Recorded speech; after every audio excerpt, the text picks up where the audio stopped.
le gouvernement est d'ores et déjà instruit pour prendre les dispositions urgentes en vue de l'organisation de ce dialogue.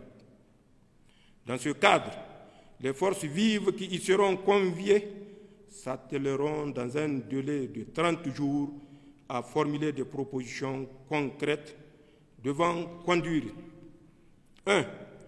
À définir les principes fondamentaux devant régir notre transition.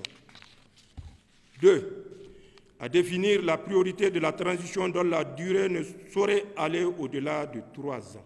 3 ans, c'est donc le délai maximum que s'accorde le Conseil national pour la sauvegarde de la patrie, CNSP, pour mener à bien la transition au Niger.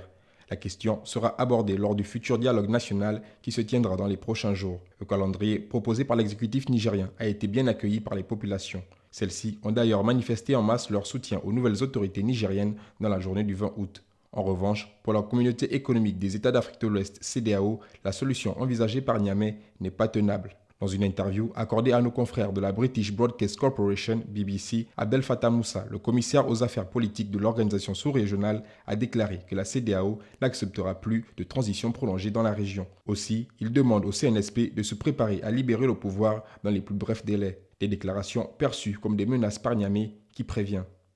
Que l'on comprenne bien, si une agression devait être entreprise contre nous, elle ne sera pas la promenade de santé à laquelle certains croient.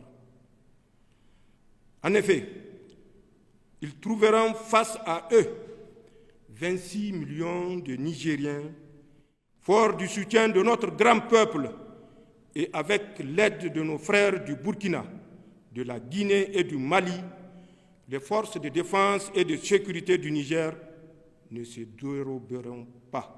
Le CNSP se dit ouvert au dialogue et c'est dans ce sens qu'il a reçu le week-end dernier une délégation de la CEDEAO conduite par l'ancien président nigérian Abdul Salami Abubakar.